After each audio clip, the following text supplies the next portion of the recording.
This conference will now be recorded.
अस्सलामुअलैकुम, क्या हाल है जी सबका। I hope everybody is fine.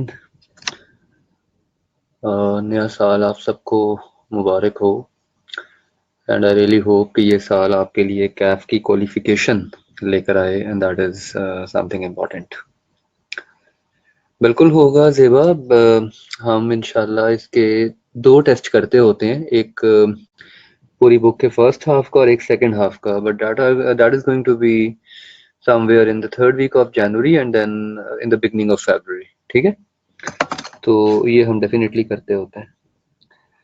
Okay जी, so we were discussing Herzberg's two factor theory. इसी को कंटिन्यू करते हैं, but just wait for a minute और two if anyone else may come.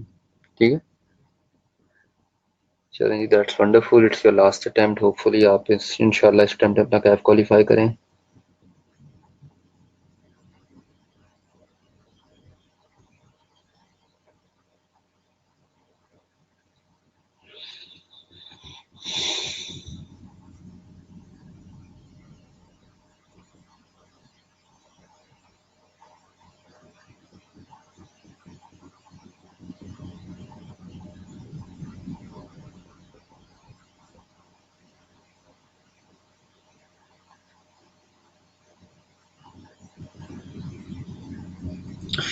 हर्ज़बर्ग्स two factor theory हम लोग कल डिस्कस कर रहे थे एंड इसके हमने दो बड़े इंटरेस्टिंग प्रैक्टिस क्वेश्चंस डिस्कस किए थे।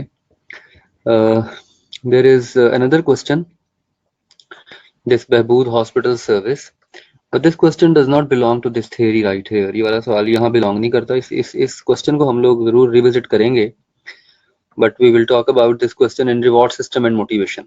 रिवॉर्ड सिस्टम में जब हम बात करेंगे ना सैलरीज की और परफॉर्मेंस बेस्ड रिवॉर्ड्स की, तो वहाँ पे हम इसको डिस्कस करेंगे। तो कल हम लोगों ने बेसिकली डिस्कस की थी हर्सबर्ग टू फैक्टर थ्योरी। इसमें हमने कहा था कि दो की फैक्टर्स होते हैं, hygiene factors and motivator factors. Hygiene factors dissatisfaction को प्रिवेंट करते हैं और मोटिवेटर फैक्टर्स जो हैं वो सेटिस्फैक्शन क्रिएट करते हैं। आज हम डिस्कस करेंगे Victor Vroom's expectancy model, very very interesting theory, और बड़ी प्रोबेबल है इस कमिंग अटेम्प्ट में इसके ऊपर क्वेश्चन आने के चांसेस बड़े वसी हैं। विक्टर रूम का मॉडल क्या कहता है? 1964 में विक्टर रूम ने एक एक्सपेक्टेंसी थ्योरी को डेवलप किया था, जिसमें इसने कहा था कि how the strength of motivation of an individual can be predicted. इसने एक फॉर्मूला डेवलप किया था स्ट्रेंथ ऑफ मोटिवेशन को मेजर करने का। It's an important contribution. इस थ्योरी को समझने के लिए we need to understand three important relationships. इस थ्योरी के अंदर तीन इम्पॉर्टेंट रिलेशनशिप्स एग्जिस्ट करते हैं। There are few factors, for example चार इम्पॉर्टेंट कंपोनेंट्स हैं इस थ्योरी के: effort, performance, reward and need satisfaction. ये चार कंपोनेंट्स का कॉम्बिनेशन है ये थ्योरी बेसिकली। इस थ्योरी के अंदर तीन रिलेशनशिप्स हैं। There are three different relationships in this theory. इस थ्योरी में तीन मुख्तलिफ रिलेशनशिप्स हैं। फॉर एग्जांपल, पहला रिलेशन है effort performance relationship. The first relationship is effort performance relationship. इस रिलेशनशिप को हम नाम देते हैं एक्सपेक्टेंसी का। इसका नाम है expectancy, effort performance relationship. The second, अब ये होते क्या है रिलेशनशिप, अभी आपको बताता हूँ। जी जरूर Naveed, we can talk after the class, sure. The second relationship is performance reward relationship. इसे हम नाम देते हैं इंस्ट्रूमेंटालिटी का।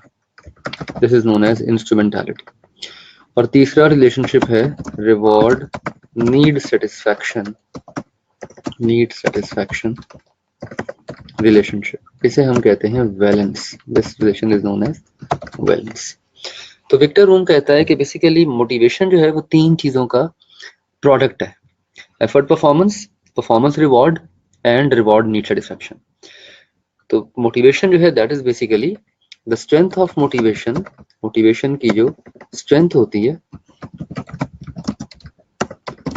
जिसे हम डिनोट करते हैं एफ से, it is a product of V into I into E. It's a product of valence, instrumentality and expectancy. ठीक है। How do we measure the strength of motivation? Expectancy का कॉन्सेप्ट क्या कहता है? एक्सपेक्टेंसी का मतलब ये होता है that the belief of an individual, एक इंसान का ये belief of a person that high efforts will lead to high performance. आपका ये मानना कि अगर आप मेहनत करेंगे तो आप परफॉर्म कर पाएंगे, इसे कहते हैं effort performance relationship. For example, let's take an example. आपसे आपके फादर ने प्रॉमिस किया है कि इस अटेम्प्ट में आप 3 पेपर दे रहे हैं, for example, and your father has promised you कि इस अटेम्प्ट में 3 सर्टिफिकेट्स ऑफ मेरिट ले आओ, तीनों पेपर्स में सर्टिफिकेट ऑफ मेरिट्स ले आओ, तो तुम्हें एक नई गाड़ी लेके दूंगा। I will buy you a new car. Let's say this is a promise from your father. तो आपका क्या जवाब होगा? आपका जवाब होगा, अब्बा जी ये तो ना लेके देने वाली बातें हैं ना। ठीक है, यही जवाब होगा ना आपका। तो ये तो ना लेके देने वाली बातें, ऐसे ही क्यों? क्योंकि आप ये बिलीव करते हैं कि जितनी मर्जी मेहनत कर लें 3 सर्टिफिकेट नहीं आ सकते। ठीक है, एक आधा आ सकता है, मैक्सिमम 2 आ सकते हैं, हाँ 3 नहीं आ सकते, है ना। ये मजाक ही लगेगा ना। आगे कि आपकी हिस्ट्री में शायद अभी तक ऐसा कभी नहीं हुआ कि किसी एक अटेम्प्ट में किसी स्टूडेंट ने 3 सर्टिफिकेट्स नहीं। इट मीन्स कि जो पहला रिलेशनशिप है वो निल हो गया, मोटिवेशन 0 हो जाएगी। तो एक इंसान का ये बिलीफ कि अगर वो मेहनत करेगा तो एक पर्टिकुलर परफॉर्मेंस को अचीव कर लेगा, इसे कहते हैं एक्सपेक्टेंसी। ठीक है, जब एक्सपेक्टेंसी ही जीरो हो गई तो आगे इंस्ट्रूमेंटैलिटी और बैलेंस का फायदा ही कोई नहीं है, मोटिवेशन जीरो हो जाएगी। अच्छा जस्ट इमेजिन आपके फादर ने आपसे प्रॉमिस किया कि बेटा मेहनत करो और एक सर्टिफिकेट ऑफ मेरिट ले आओ तो तुम्हें नई गाड़ी लेके दूंगा। Okay, now that is doable. अगर थोड़ी सी मेहनत करें और आप सेल्फ कॉन्फिडेंस भी है आपके अंदर, आप में ये यकीन भी है कि अगर मैं थोड़ी सी मेहनत करूं तो मैं एक सर्टिफिकेट ऑफ मेरिट तो ले ही आऊंगा, तो ये कॉन्फिडेंस भी है आपके अंदर, ठीक है। तो इसका मतलब है कि एक्सपेक्टेंसी हाई है। You believe that if I will work hard I can achieve certificate of merit. लेकिन परफॉर्मेंस रिवॉर्ड रिलेशनशिप है इंस्ट्रूमेंटैलिटी। पिछले साल भी वालिद साहब ने वादा किया था, पिछले साल भी अब्बा जी ने वादा किया था कि एएफसी में सर्टिफिकेट ले आओ। बड़ी मेहनत की थी और सर्टिफिकेट आ भी गया था, गाड़ी क्या साइकिल भी नहीं लेके दी थी, तो इस दफा भी नहीं लेके देंगे। तो इंस्ट्रूमेंटैलिटी जीरो हो गई। Instrumentality is the belief that high performance will result in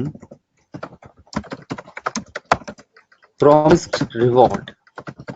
High performance will result in promised reward. ये बिलीफ कि अगर परफॉर्म करूंगा तो रिवॉर्ड मिलेगा, ये अगर बिलीफ हाई होगा तो मोटिवेशन बढ़ जाएगी। लेकिन अगर ये बिलीफ हो कि नहीं परफॉर्म कर भी लूंगा तो रिवॉर्ड नहीं मिलेगा, इट मीन्स कि मोटिवेशन फिर जीरो हो जाएगी। तो एक्सपेक्टेंसी का पॉजिटिव होना जरूरी है, एक्सपेक्टेंसी के बाद इंस्ट्रूमेंटैलिटी का पॉजिटिव होना भी जरूरी है, तब मोटिवेशन आएगी ना। अंडरस्टूड, ठीक है। Expectancy is the belief that if you will work hard, if you will give more effort, that would lead to high performance. Instrumentality is the belief that the higher performance will result in promised reward. And then there is the third factor, valence. आपको father ने कहा आपके कि एक certificate of merit ले आओ तो गाड़ी ले दूंगा। ये बिलीफ भी है कि मेहनत करूंगा तो रिवॉर्ड मिल जाएगा, और वालिद साहब आपके हमेशा अपना प्रॉमिस पूरा भी करते हैं। ही ऑलवेज कीप्स हिज प्रॉमिसेस। आज से पहले उन्होंने जितने वादे किए हैं सारे पूरे किए हैं, तो इंस्ट्रूमेंटैलिटी भी है। लेकिन आप माशाल्लाह अमीर आदमी हैं, आपके घर में ऑलरेडी 4 गाड़ियां खड़ी हैं and you do not actually need a car. आपको गाड़ी की जरूरत नहीं है, ठीक है। उस रिवॉर्ड की वैल्यू नहीं है आपके लिए, तो वैलेंस जीरो हो जाएगी। Valence is measured as the value of a reward. Value of a reward, एक इंसान एक रिवॉर्ड को कितना वैल्यू करता है, ये उसकी वैलेंस होती है, इंपॉर्टेंस कितनी है एक रिवॉर्ड की। आपके पास गाड़ी नहीं है और आपको डेस्परेटली एक गाड़ी चाहिए, तो इट मीन्स के बैलेंस बहुत हाई है। तो विक्टर रूम के मुताबिक इन तीनों फैक्टर्स का पॉजिटिव होना जरूरी है मोटिवेशन लाने के लिए। The expectancy must result in instrumentality, it must result in balance, and that would bring motivation. तो strength of motivation is measured as a product of V multiplied by I multiplied by E. ये crux है इस theory का। This is the summary of the theory, ठीक है। ये theory आपकी किताब में मिलेगी 163 पेज नंबर पे। The expectancy theory suggest that individual behaviour has 3 basic determinants. एक इंसान की मोटिवेशन के 3 डिटर्मिनेंट्स हैं, expectancy, instrumentality and valence. Expectancy क्या होती है? The strength of an individual's belief that putting in more effort will improve his her performance. ज्यादा मेहनत करूंगा तो परफॉर्मेंस बेहतर होगी, ये एक्सपेक्टेंसी है। Instrumentality is the belief that if the performance is going to be there, अगर performance होगी तो एक पर्टिकुलर आउटकम मिलेगा, that is instrumentality. Performing a particular behavior, for example, attending a training program will lead to a particular outcome, for example, might be able to perform better job, or performing a particular behavior, achieving a certificate of merit, for example, is associated with a particular outcome, getting a car, ठीक है। ये belief के एक outcome जो है वो हासिल होगा एक परफॉर्मेंस टारगेट को मीट करके। And then the value that person places on the outcome और ऑन द रिवॉर्ड, इसे वैलेंस कहते हैं। आपके लिए वो रिवॉर्ड या वो आउटकम कितनी इंपॉर्टेंट है। So according to expectancy theory, हमारी जो बिहेवियरल चॉइसेस हैं they are evaluated by 3 factors, expectancy, instrumentality and valence. और इसको हम पुट करते हैं एक डायग्राम के अंदर। Effort performance relationship, this is expectancy. Performance reward relationship, this is instrumentality, and reward need relationship, this is valence, ठीक है। तो विक्टर रूम आर्ग्यू करता है कि हमारे बिहेवियर जो हैं they are the result of our conscious choices that we make between different alternatives, and those alternatives are driven by these 3 factors. हमारे पर्सनल गोल्स क्या हैं and how are those goals going to be satisfied. So some goals may be satisfied through work, ठीक है। So there is a positive correlation between effort we make and performance that is the result of our efforts. In other words, the more effort we put in, the better performance will be. ये expectancy है. Good performance result in desirable reward, ये instrumentality है, and reward will satisfy an important need, ये valence है. अब ये reward दो किस्म के होते हैं. एक्सट्रिंसिक रिवॉर्ड्स भी होते हैं, इंट्रिंसिक रिवॉर्ड भी होते हैं, इसमें आगे जाके भी बात करेंगे. एक्सट्रिंसिक रिवॉर्ड्स जो हैं ये पे, सैलरी, प्रमोशन. इंट्रिंसिक, ये प्रमोशन एक एक्सट्रिंसिक रिवॉर्ड है, ये ऊपर आता नीचे नहीं आता. Sense of achievement, sense of recognition, belonging, ये इंट्रिंसिक रिवॉर्ड्स है. प्रमोशन एक एक्सट्रिंसिक रिवॉर्ड है, यहाँ पे इसे अपडेट कर लीजिए. प्रमोशन जो है दैट्स एन एक्सट्रिंसिक रिवॉर्ड. ठीक है, प्रमोशन एक एक्सट्रिंसिक रिवॉर्ड में काउंट होता है. सो बेसिकली विक्टर रूम कहते हैं कि जब भी किसी इंडिविजुअल ने मोटिवेट होना है, इन तीनों कंपोनेंट्स का एग्जिस्ट करना चाहिए. इन तीनों कंपोनेंट्स का एग्जिस्ट करना चाहिए. So expectancy is basically the belief that individual, by putting in more effort, will get a desired reward, and that reward is definitely important. Reward desirable हो, ये valence है. Desirable reward मिलेगा, ये instrumentality है. ठीक है, रिवॉर्ड जो है वो डिजायरेबल होना चाहिए, यानी आपकी नीड को सेटिस्फाई करे, दैट इज वैलेंस. ओके, लेकिन वो प्रॉमिस रिवॉर्ड आपको मिलेगा, ये उसकी इंस्ट्रूमेंटैलिटी होती है. हम इसका मॉडल सिंप्लीफाई कर देते हैं. बेसिकली हम इसका जो फॉर्मूला बनाते हैं ना, हम वो कहते हैं F is equal to V multiplied by E. तो हम एक्सपेक्टेंसी के अंदर ब्लेंड कर देते हैं इंस्ट्रूमेंटैलिटी को. We blend instrumentality in expectancy, तो हम उसका कॉम्बिनेशन बना देते हैं. तो expectancy is the belief that putting in more effort will result in a desirable reward. यानी हम ये डायरेक्ट रिलेशनशिप जो है वो हम डेवलप कर देते हैं. हम ये वाला डायरेक्ट एरो जो है यहाँ से यहाँ ड्रॉ कर देते हैं. ठीक है, just to simplify the formula, just to simplify the formula. इसकी एक और एग्जांपल देखें लर्निंग पर्सपेक्टिव से. लर्निंग पर्सपेक्टिव से इसकी मिसाल देखें. आप लोग अपनी अपनी मसरूफियात छोड़ के इस क्लास में अभी आए हैं, अपने अपने कंप्यूटर से, मोबाइल फोन से, लैपटॉप से, आप सारे के सारे इस वक्त यहाँ मौजूद है मेरे सामने. अब इस वो आपकी क्या मोटिवेशन है और ये मोटिवेशन कैसे पैदा हुई ये लाइव सेशन अटेंड करने की. अब ये तीनों फैक्टर इस पे अप्लाई करते हैं. किसी जस्ट अजान हो ले फिर इसको डिस्कस करते हैं.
एक लर्निंग के पर्सपेक्टिव से देखें अगर आप इसको, if you look at from a learning perspective, आपकी अपनी मोटिवेशन जो आपको इस वक्त इस क्लास में लेके आई है उसकी एग्जांपल लेते हैं. Learning is most likely to occur when employees or believe that they can learn the content of the training program. अगर आपको ये बिलीफ है आपका कि अगर आप लाइव सेशन लेंगे तो कुछ ना कुछ सीखेंगे, ये एक्सपेक्टेंसी है. ठीक है. The effort which you are going to put will result in higher performance, means learning. And then अगर आप कुछ सीखेंगे, that learning is linked to the outcome such as better job performance or passing the CAF. तो reward क्या है? CAF या subject पास करना. तो अगर ये बिलीफ हो कि अगर आप कुछ सीखूंगा तो पेपर पास करने की प्रोबेबिलिटी बढ़ जाएगी, ये है इंस्ट्रूमेंटैलिटी. That is instrumentality. और फिर पेपर पास करना कितना जरूरी है आपके लिए, how much value you put on the outcome, ये है वैलेंस. तो ये तीनों चीजें पॉजिटिव हैं तो आपकी मोटिवेशन पॉजिटिव है और आप लोग यहाँ पे मौजूद हैं. जो लोग इस वक्त यहाँ पे मौजूद नहीं है विदाउट एनी अदर रीजन, उनकी इन तीनों में से कोई ना कोई एक चीज जो है वो या नेगेटिव है या जीरो है. Either they don't look at the importance of attending the class, expectancy zero है. ठीक है. या उनके लिए पेपर पास करना जो है वो इतना कोई अट्रैक्टिव रिवॉर्ड नहीं है, इंस्ट्रूमेंटैलिटी जीरो है. ठीक है. और पेपर जो है वो उनको, और मतलब कैफ क्वालिफाई करने पे या पेपर पास करना उनके लिए वैल्यूएबल नहीं है, दैट इज बैलेंस, या वो जीरो है. तो कोई ना कोई एक फैक्टर जो है वो जीरो होता है. Basically an employee will be motivated if they are going to put higher amount of effort to perform a job. ठीक है. and that purely depends upon that what the reward is going to be. reward क्या होगा? अब ये reward का जो decision है ये वेरी करता है. For example for a lower level employee cash reward might work, but for a higher level employee reward जो है वो डिफरेंट होना चाहिए. ठीक है. हाँ, मैं कह रहा हूँ कि other factors being constant, other factors being constant. हम चूंकि आइसोलेशन में सिर्फ इस थ्योरी की बात कर रहे हैं तो अभी हम ये अज्यूम कर रहे हैं कि बाकी फैक्टर्स जो हैं वो कांस्टेंट है, लेकिन रियलिटी बड़ी कॉम्प्लिकेटेड होती है ना, हकीकत बड़ी कॉम्प्लेक्स होती है. ठीक है. ओके, इस थ्योरी के दो हिस्से हैं. पहला हिस्सा ये है जिसमें आपने इन तीनों फैक्टर्स को ब्रीफली एक्सप्लेन करना है. ठीक है. ये पहला क्वेश्चन है, ये सवाल पेपर में एक दफा आ चुका है. This question appeared in the examination, here it is. March 2016 की अटेम्प्ट में आया था ये वाला question. It appeared in March 20. इसके दो पार्ट से 7 नंबर का सवाल था. पहले पार्ट में आपने बताना था कि ये तीन फैक्टर्स कौन कौन से हैं. Identify and describe the 3 factors which determine the strength of motivation, 3 number. और दूसरा पार्ट था इसका, विक्टर रूम के मुताबिक मैनेजर्स को क्या करना चाहिए, what measures should managers take so that they can achieve the optimum level of motivation, 4 number. तो इस थ्योरी के दो पार्ट्स हैं. पहले पार्ट में आपने ये सारे फैक्टर्स ब्रीफ करने हैं और दूसरे पार्ट में आपने बताना है कि मैनेजर्स को क्या करना चाहिए, व्हाट मैनेजर्स शुड डू. तो ये इम्प्लीकेशंस फॉर मैनेजर्स, मैनेजर्स के लिए या मैनेजमेंट के लिए क्या इम्प्लीकेशन है. इम्प्लीकेशन कहते हैं प्रैक्टिकल एप्लीकेशन को. इम्प्लीकेशन का मतलब होता है something that is practically applied. ठीक है. प्रैक्टिकली किसी चीज को अप्लाई कैसे किया जाए. ठीक है. How to apply something, how to apply some theory, इसे इम्प्लीकेशन कहते हैं. ठीक है. So according to expectancy theory managers को क्या करना चाहिए. नंबर 1, मैनेजर्स को वैलेंस को इंश्योर करना है. Strength of motivation is basically dependent on the type of reward you are promising to the employees. तो मैनेजर को चाहिए कि वो पता लगाएं कि उनको एम्प्लॉय के उनके एम्प्लॉइज को किस किस्म के रिवॉर्ड चाहिए और वो उनको उन्हीं रिवॉर्ड से नवाजें. Motivation depends on expectancy. Expectancy is the belief of the individual that he can achieve a particular level of performance, and if some individual do not believe that they are able to achieve better performance, it means कि उनकी expectancy zero है. ये lack of self confidence की वजह से भी हो सकती है या लैक ऑफ ट्रेनिंग की वजह से भी हो सकती है. हाँ, इट्स इंपॉर्टेंट, ये बड़ा इंपॉर्टेंट है, इट्स वेरी इंपॉर्टेंट. ये इम्प्लीकेशन, ये गलत क्वेश्चन है. इसमें सिंपल ये डिस्कशन है कि तीनों फैक्टर्स क्यों जरूरी हैं.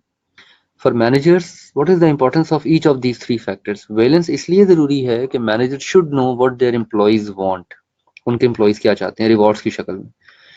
एक्सपेक्टेंसी इसलिए जरूरी है कि manager should know what is the level of confidence और the training of their employees. ठीक है. सो अगर एम्प्लॉइज में लैक ऑफ कॉन्फिडेंस है या लैक ऑफ ट्रेनिंग है तो उनकी मोटिवेशन लो होगी.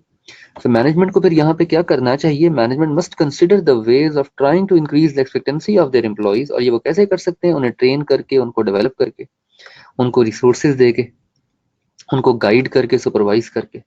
So all of these are different ways in which management can improve the expectancy of the employees. Management जो है अपने एम्प्लॉयज की एक्सपीरियंसी को बढ़ा सकती है इन तमाम तरीकों से। और तीसरी इंपॉर्टेंट चीज है instrumentality. Management must make sure that they have to keep their promises which they have given of rewards for performance and try to make sure that employees should believe that managers will keep their promises।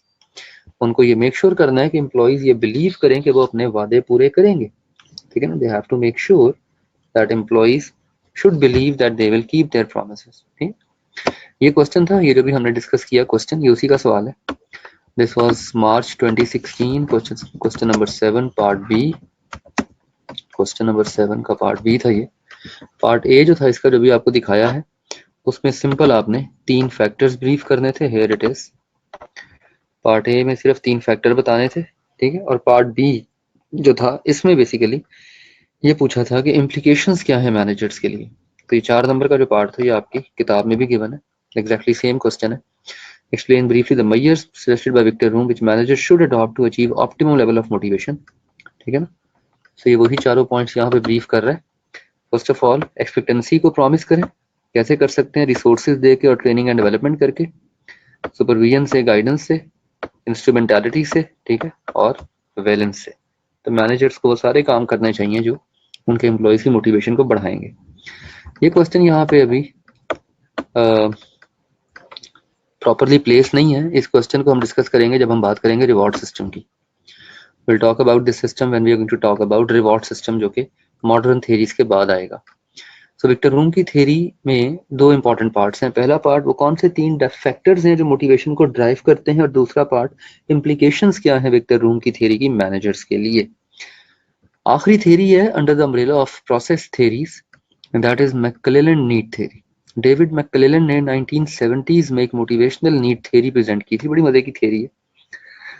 मैकक्लेलन कहता है कि there are 3 needs, 3 inbuilt needs जो कि हर इंसान में पाई जाती हैं। जिस तरह मैस्लो की 5 नीड्स हैं, need physiological need, safety need, social need, esteem needs and self actualization needs, इसी तरह मैकक्लेलन भी कहता है कि देयर आर 3 नीड्स, 3 नीड्स जो हर इंसान के अंदर पाई जाती हैं। Need for achievement, need for authority and power, and need for affiliation. ये तीनों नीड्स बैक वक्त हर इंसान में होती हैं, लेकिन डोमिनेंट इनमें से कोई एक नीड होती है। There is one need which is dominating, जो डोमिनेट कर रही होती है। बाकी तो जो 2 नीड्स हैं वो रिसेसिव होती है। बाज लोग नीड फॉर अचीवमेंट से मोटिवेट होते हैं, बाज लोग नीड फॉर एफिलिएशन से मोटिवेट होते हैं, बाज लोग नीड फॉर पावर से मोटिवेट होते हैं। हर इंसान के मोटिवेट होने का एक अलग जरिया है। फॉर एग्जाम्पल जो मेरे सामने 15 लोग बैठे हुए हैं, आप में से कितने लोग हैं जो चार्टर्ड अकाउंटेंट इसलिए बनना चाहते हैं because you want to be CFO of some multinational company, और you want to be a partner in some big 4। कितने लोग जो हैं वो स्टेटस, प्रेस्टीज चाहते हैं लाइफ में, और इस नीड से मोटिवेट हो रहे हैं। So that is where your need for power is motivating you. यहाँ पे आपकी नीड फॉर पावर आपको मोटिवेट कर रही है। नीड फॉर पावर ऑफ से मोटिवेट होने वाला इंसान जो होता है वो इन्फ्लुएंशियल होना चाहता है। He wants to have an impact, he wants to be in an authoritative position। okay? इसी तरह आप में से कितने लोग ऐसे हैं जो सीए इसलिए कर रहे हैं क्योंकि ये एक चैलेंजिंग क्वालिफिकेशन है, and they just want to do it because they want to achieve something worthwhile in life. Challenge को पूरा करने के लिए अचीवमेंट ड्रिवन सक्सेस आपको ड्राइव करती है। ऑब्वियसली ये ओवरलैपिंग है इनके अंदर। ये अंडरस्टूड है कि अगर आप chartered accountancy need for power से मोटिवेट होकर करेंगे तो कहीं ना कहीं सक्सेस भी आएगी, कहीं ना कहीं एफिलिएशन भी आएगी, लेकिन डोमिनेंट एक नीड होती है। डोमिनेंट एक नीड होती है। आप में से कितने लोग सीए इसलिए कर रहे हैं because they want to be liked by others. वो ये सेंटेंस सुनना चाहते हैं कि वो देखो तबस्सुम के बेटे ने सीए कर लिया है ना, फुफो के और खाला के घर जाना चाहते हैं। कितने लोग हैं जो सीए इसलिए कर रहे हैं कि कल को फूफू और खाला उनमें इंटरेस्ट शो करें और उनका नाम बने फैमिली में। इसी देयर इज समवन अंदर अंदर कहीं ना कहीं सबके ये वाली नीड भी होती है। बास के अंदर ड्राइविंग नीड भी हो सकती है, बास के अंदर ये नीड ड्राइविंग नीड भी हो सकती है। Anyway, so when you want to be known, when you want to be liked, नहीं यार सारे रिश्ते प्यारे होते हैं बेटा जवाब, सारे के सारे रिश्ते प्यारे होते हैं।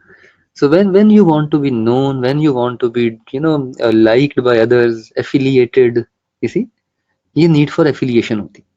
Now McClelland says नहीं, अल्लाह ताला के बड़े प्यारे रिश्ते हैं बेटा बनाए हुए। खैर इस पे बड़ी लंबी बहस हो सकती है।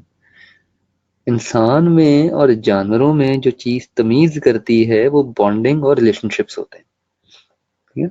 ऑब्वियसली बॉन्डिंग तो खैर जानवरों के अंदर भी होती है, इमोशंस उनके भी हैं, लेकिन एक समझ बूझ रिलेशनशिप्स की वो अल्लाह ताला ने इंसान को दी है। That's important. यानी हाँ, तो that is need for power, that is need for power. Tayyab ये नीड फॉर पावर है, ठीक है। सो ये तीनों नीड्स एग्जिस्ट करती हैं। Let's go through them one by one. Need for achievement से मोटिवेट होने वाला इंसान जो होता है, he seeks achievement, he sets target that are realistic but challenging, अपने लिए चैलेंजिंग टारगेट सेट करता है। He seeks advancement in the job, job में एडवांसमेंट ढूंढता है। इसके लिए फीडबैक बड़ा इंपॉर्टेंट होता है। He wants to be given feedback, ये फीडबैक चाहता है, इसे इसे बताना पड़ता है।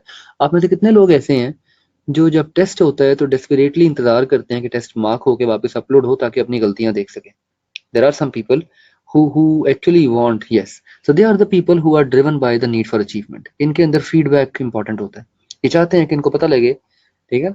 एग्जैक्टली इसी तरह नीड फॉर एफिलिएशन वाला जो बंदा है, he is motivated by friendly relationship, interactions with other people. He needs to be liked and highly regarded by others. He is a good team player, अच्छा टीम प्लेयर होता है। और need for power से जो इंसान motivate होता है, he is a person who wants to be influential, he wants to have an impact, he has a strong desire to lead, though he might not be a very effective leader, but he has a strong desire to lead. He wants his ideas to be accepted rather than ideas of others. He needs status, prestige, you see. तो ये तीनों needs back वक्त हर इंसान में होती हैं, लेकिन dominating need एक होती है, रिमेंबर दैट। आपके अंदर ये तीनों नीड्स हैं, लेकिन कोई ना कोई एक नीड आपको ड्राइव कर रही है। अच्छा, ये पहला पार्ट है इसकी थ्योरी का। This is the first part of the theory description. ये सवाल 3 दफा आ चुका है पेपर में। It's a very important question, look at it, here it is. सितंबर 18, सितंबर 17 एंड देन सितंबर 15। सितंबर की अटेम्प्ट्स में डोमिनेट किया है इस क्वेश्चन ने। सितंबर 2018, सितंबर 2017 और सितंबर 2015। तो 3 दफे सवाल आ चुका है। ये 2 क्वेश्चन जो हैं ये आपके एग्जाम्पल्स के तौर पे गिवन है। हाँ, ये 2 क्वेश्चंस आपके एग्जाम्पल के तौर पे गिवन है, अभी डिस्कस करते हैं। सो इन तीनों नीड्स से मोटिवेट होने वाले इंसान जो है, मैक्लेलन कहता है कि फिर ये तीनों नीड्स जो हैं ये लीडरशिप रोल को अफेक्ट करती हैं। All of these 3 needs affect your leadership role. For example, need for achievement के जो लोग होते हैं, they are the best leaders. However, they may demand too much from their subordinates because they assume that everyone else is motivated by the same need for achievement that they have. ये लोग जो हैं, ये need for achievement वाले जो लोग होते हैं, ये स्ट्रॉन्ग लीडर्स होते हैं। नीड फॉर एफिलिएशन के लोग जो हैं, they are not good leaders, they are poor leaders. Why? Because they want to be liked by others and this will affect their objectivity and they will not make unpopular decisions. Unpopular but necessary decisions नहीं लेंगे, क्योंकि ये नहीं चाहते कि लोग इन्हें बुरा कहें या गलत कहें।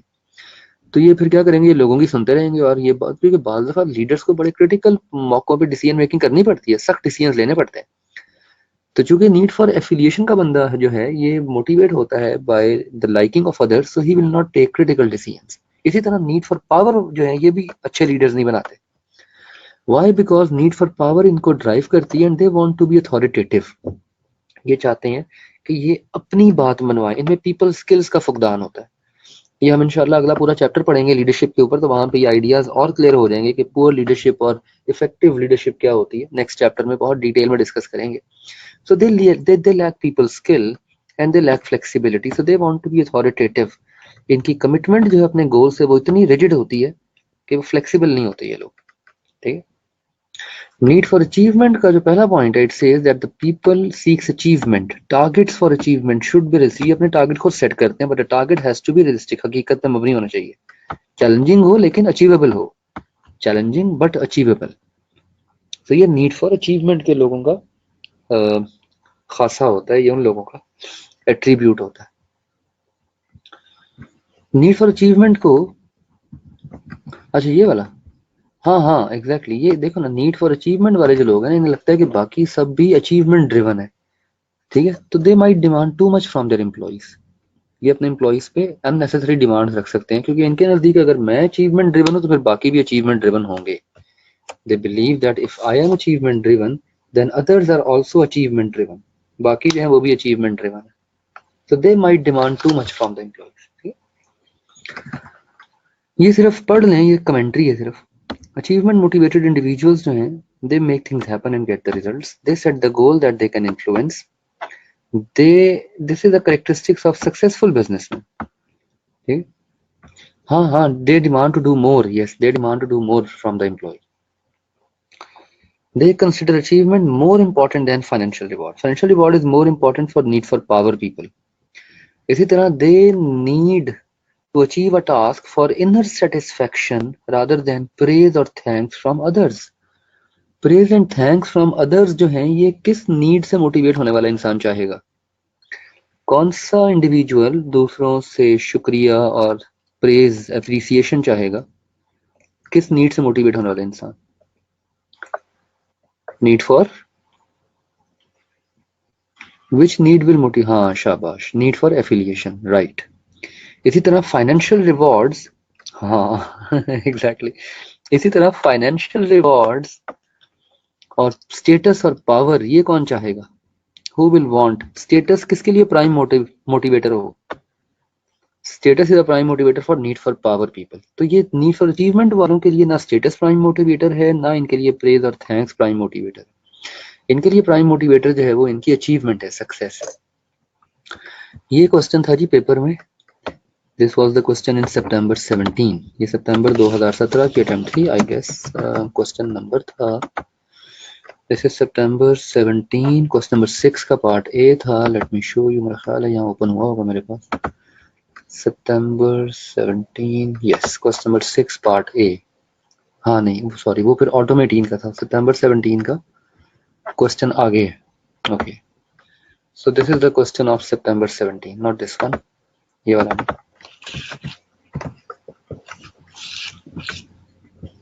ये मैग कंपनी, ये सवाल है September 17 का, क्वेश्चन नंबर 6 पार्ट ए. ठीक है, इसके अंदर 3 सिचुएशन दी जा रही हैं और कहा जा रहा है बताएं तीनों सिचुएशंस में इंडिविजुअल किस किस नीड से मोटिवेट हो रहा है. ठीक है, स्ट्रेट फॉरवर्ड क्वेश्चन था. कितने मार्क्स का सवाल था? Let's check it from here. तो ये क्वेश्चन था टोटल 8 मार्क्स का, 8 नंबर का सवाल था. CFO is driven by high need of power and influence. His priority is status and prestige. कौन सी नीड मोटिवेट कर रही है?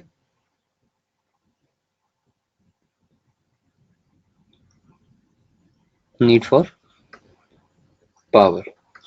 CIO seeks friendly relationships and wants to please everybody. Need for affiliation. Head of human resource seeks situation in which he can attain personal responsibility for finding solution to the problem. He is need for achievement. Very simple, आसान है. तो तीनों needs को identify करना है और explain भी करना है. रिक्वायरमेंट गौर से पढ़ा करें क्वेश्चन की. आइडेंटिफाई करना और एक्सप्लेन भी करना है कि उनका रोल कैसे अफेक्ट होगा. ठीक है,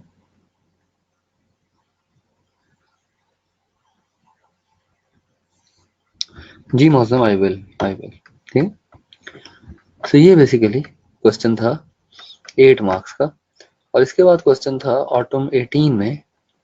ऑटम 18 की अटेम्प्ट थी ये. क्वेश्चन नंबर 10 का पार्ट बी था 5 मार्क्स का. Briefly discuss the characteristics of individual who are motivated by each of the 3 needs. Also mention under which dominant need a person will be a good leader. Straightforward question, 5 marks. पहले तीनों needs को explain करना है, फिर ये बता देना है कि नीड फॉर अचीवमेंट वाला जो इंडिविजुअल है, he is one of the best possible option of being a good leader. ठीक है, सो ये इंपॉर्टेंट क्वेश्चन है. और यहाँ पे हम कंक्लूड करते हैं अपनी थ्योरी को.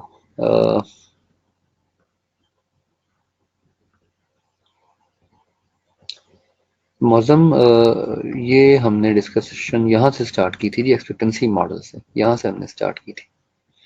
ठीक है, so we talked about expectancy theory by Victor Room. We discussed the implications,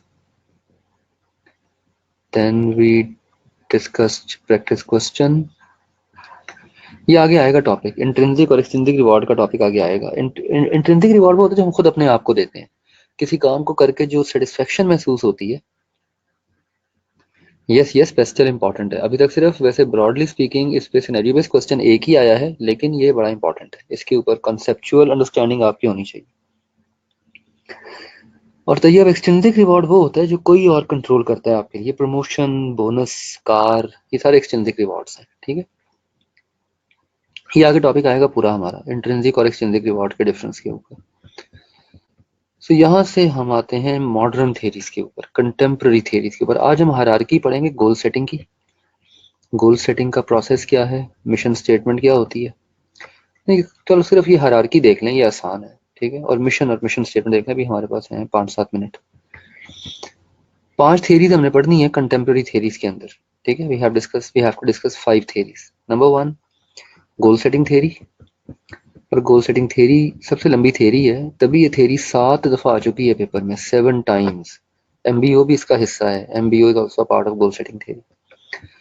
तो चूंकि लेंथियस थेरी है, मुख्तलिफ पोर्शंस हैं, तभी 7 दफा आ चुकी है पेपर में। अगली थेरी है सेल्फ एफिकेसी थेरी, 2 दफा आ चुकी है पेपर में।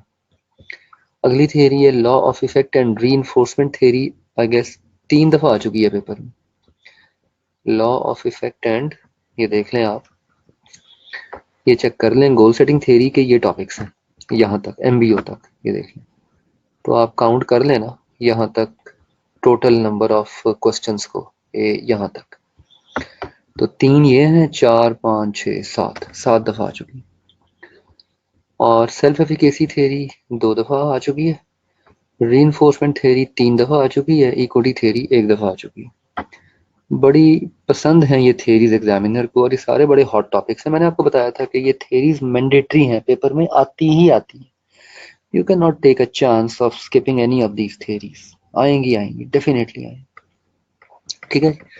सो गोल सेटिंग से स्टार्ट करते हैं। प्रोसेस क्या होता है गोल सेटिंग का? गोल सेटिंग का जो प्रोसेस होता है, ये एक हायरार्की है ऑब्जेक्टिव्स एंड प्लान्स की।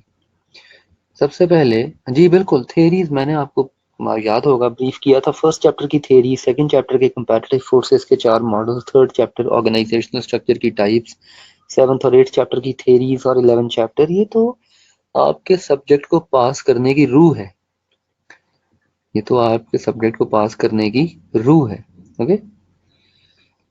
अच्छा, जेबा ने भी कह दिया बस करते हैं आज, हालांकि हमने सिर्फ 2 थेरीज पढ़ी हैं, ओवरलोड हो गया। चलें कोई नहीं, ठीक है। हम मॉडर्न थेरीज फिर कल स्टार्ट करेंगे इंशाल्लाह। अगले 2 दिन, कल और परसों, हम मॉडर्न थेरीज को देंगे, बल्कि 3 दिन लग जाएंगे हमें तो इंशाल्लाह।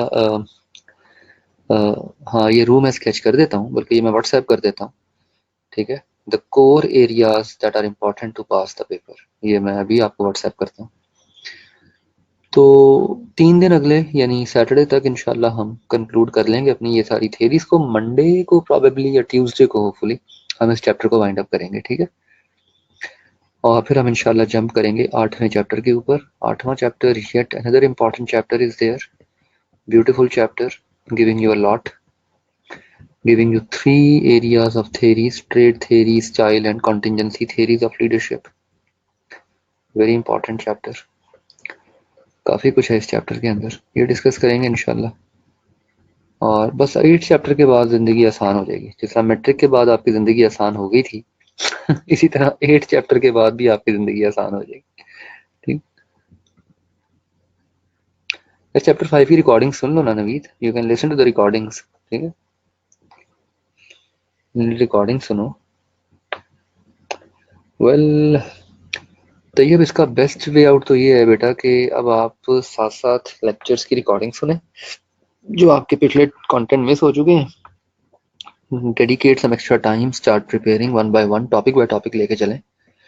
जिस टॉपिक में कोई कंसेप्चुअल दुश्वारी पेश आए तो मुझसे डिस्कस कर लें। Okay, subjective and objective interpretation, very good question. बताता हूँ।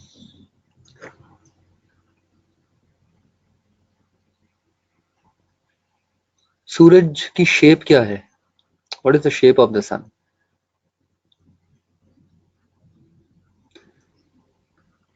सर्कल, रिंग, है ना, सर्कल। 99% ऑफ यू से बेटा, तुम कौन से सूरज को देखते रहे हो? 99% ऑफ यू से सर्कल। ठीक है, apparently certain. Now that is objective interpretation. इसे ऑब्जेक्टिविटी कहते हैं, एक चीज जो सबके लिए यूनिवर्सल मीनिंग लेकर आए। चलो, how many gods do we have? इसका आंसर दें जरा। Being Muslim, how many gods do we believe in? One one one one one one one. इसे कहते हैं ऑब्जेक्टिव इंटरप्रिटेशन, इसे कहते हैं ऑब्जेक्टिव इंटरप्रिटेशन। आसमान का रंग क्या है? What is the colour of the sky? अच्छा, और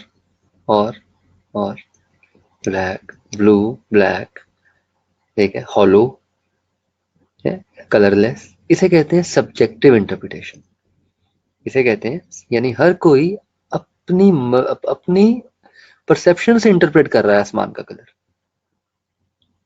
ठीक है, दैट इज सब्जेक्टिव इंटरप्रिटेशन। आप जब किसी चीज का मतलब अखज करते हुए अपनी परसेप्शन से ड्राइव हो जाएं तो इसे सब्जेक्टिविटी कहते हैं, इसे सब्जेक्टिविटी कहते हैं। अच्छा चलें, Deepika is a good actress और a bad actress?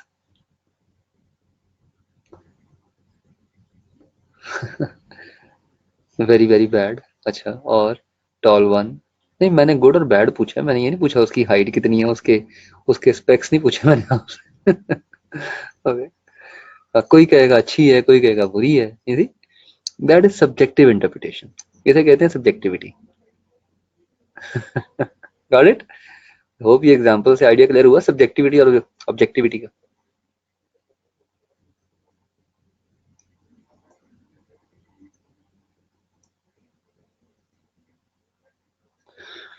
So subjectivity ये होती है जिसमें आपकी अपनी जाती राय शामिल हो जाती है। ऑब्जेक्टिविटी जो है ना वो ठोस हकीकत होती है, अल्लाह एक है, ये ठोस हकीकत है, इसमें कोई दो राया नहीं है। सो that is objective opinion, that is objectivity. लेकिन जिस चीज में आपकी जाती इंटरेस्ट, आपकी जाती मर्जी आपकी शामिल हो जाए, हाँ, जो फैक्ट है वो ऑब्जेक्टिव है। शाबाश, माहम ने बड़ी खूबसूरती से पुट कर दिया इसको, थैंक यू सो मच। जो फैक्ट है वो ऑब्जेक्टिव है और जो परसेप्शन है वो सब्जेक्टिव। ओके जी, थैंक यू, कल मिलते हैं इंशाल्लाह। खुश रहो, आबाद रहो, अल्लाह हाफिज।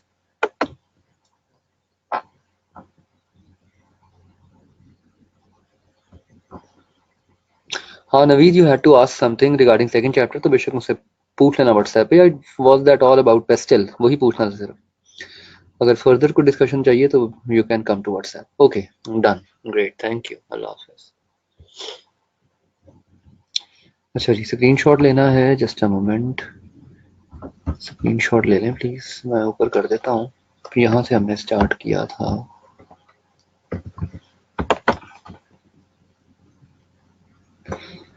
Okay, so this is from where we started today.